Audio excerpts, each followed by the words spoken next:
It's Friday, January 20th, 2023, and this is another video by the Youth Political Activism channel. Make sure to catch up on our previous videos about various different political topics. This is going to be one about the debt ceiling, what role Congress plays, what role the president plays, and what my predictions are as to what's going to happen, and also the political implications of everything that's going on.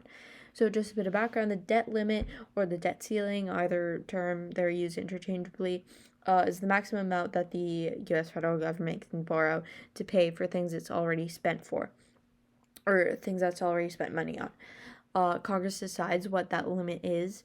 They can change it since the debt ceiling was only introduced during FDR's administration, and since then it's been raised 80 times, or at least in recent decades it's been raised 80 times, 3 times during the previous Trump administration, and once last year in 2021, during the Biden administration, of course. So it's something that gets raised frequently. There are a few misconceptions about the debt limit that I'll get to, but just more on the recent news that's been coming out. Treasury Secretary Janet Yellen announced last week, I think it was exactly last Friday or last Thursday, that the U.S. was going to hit its debt limit of $31.4 trillion yesterday, Thursday. And of course we hit it, that's the title of this New York Times article. We've hit the debt limit, and we've basically maxed out on our borrowing capacity. So again, we have a set amount that's made by Congress, but there are different economics people involved in the Treasury Department and everything that are involved in the decision. They raise it every now and then so that they can pay their obligations. And Yellen was explaining in her message that we need to raise it, and if we don't raise it, it's going to be cause a whole bunch of harms if we default on our debt for America and the stock market and finances and everything. And so it's really not an option to default on our debt. But Janet Yellen also explained that if we don't raise the debt ceiling, we'll only have enough money in our emergency spending to pay back our debts until June. I think June 5th is what most publications are saying. I'm not exactly sure which date it was, but I'm pretty sure June 5th. Yeah, June 5th. I remember reading that somewhere. I can't find it right now. But let's just stay on this article. But basically, the U.S. federal government is spending more money than it takes in, only now it's doing it more than ever, especially in recent years. The debt limit was also a very large and contentious thing in 2011, 2013. The U.S. is the largest spender of money in the world, and it borrows money to make up the difference, selling bonds to investors around the world. Most of our debt is held by foreigners. Majority of that being by Japan and China, and so they owe most of our debt, which is another problem in and of itself, but that's a whole other conversation. The way that I feel like a lot of people think that raising the debt limit is like a license to spend more money or to grow the debt, but it's really not. Raising the debt ceiling just lets the Treasury Department pay the bills that America already owes. So it's like, I've been reading a lot of articles about this, obviously, all these different articles, but one thing that I see is that they're making these analogies or comparisons to make it easier to understand that it's like going to a restaurant, ordering something, eating it, and then leaving without paying for it, dine and dashing it, I think it's called. The U.S. government can't do that. It ruins our entire, not only does it have immense and really catastrophic financial implications for our own economy, but it also just makes us less credible on the world stage, which absolutely isn't something that we should be doing. We have the largest economy in the world at the moment. China's is growing faster than ours, but that's a whole other thing with China and everything.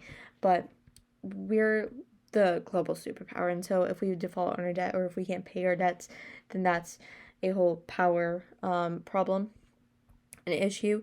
And Joe Biden really doesn't want us to default on our debt, because that's going to be a looming thing over his administration that future presidents and future historians are going to look at. And it's also not going to be good for him in the near future, in 2024, and in the midterms, his own presidential election, which he hasn't announced that he's going to run yet, but all signs are pointing in that direction. He's probably going to run. There surely have been cases where presidents decide to not run for a second term. I can't think of any off the top of my head, but please let me know. Comment down below. This is a whole education community, so educate us. But yes, back to this. We really just need to pay for the obligations that we've already spent money on. Funding our military, paying our Social Security recipients, paying bondholders. These are debts. These are obligations that this Congress, and previous Congresses have already endorsed and signed off on.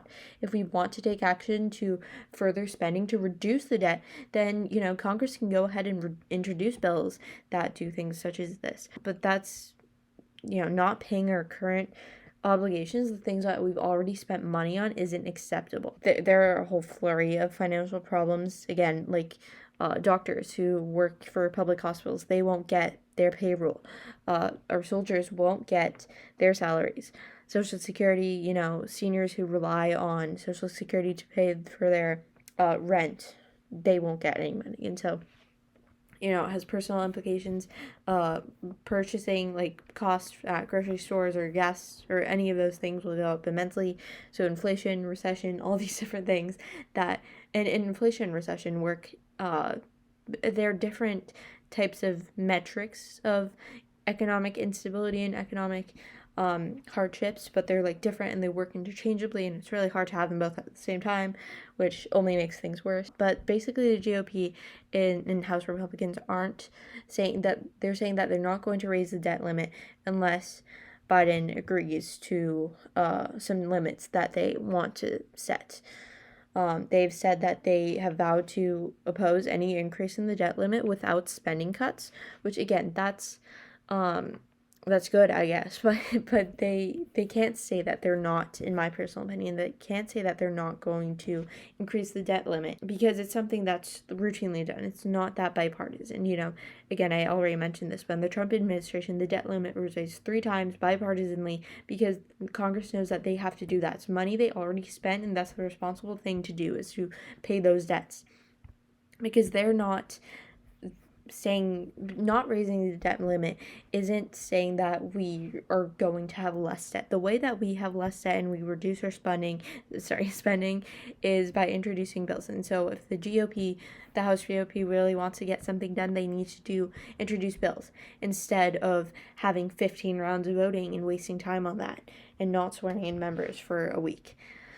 In response to the House GOP's demands, President Biden has said that he's not going to raise the debt limit with any conditions. Even though there's been a lot of contentiousness between the House GOP and the president, there was, Biden agreed to meet with McCarthy to avoid debt ceiling calamity, as the title reads. But yeah, they agreed to meet, to speak, sit down with each other to find a possible solution, because again, we have already passed Thursday. We've reached the limit of $31.4 trillion. And at this point, we just need to not default. We have until June for public officials to figure this out, but the House GOP is really taking advantage of this. There's an opinion article as well, if I can find it. There are many things I can't find. But, this whole thing is just the GOP wanting to take advantage of, taking advantage of the situation and of the debt ceiling to get what they want out of it. I think this might have been it, possibly. I think it is. I'm pretty sure it is. We're just going to say it is. You can let Republicans destroy the economy, or you can call their bluff.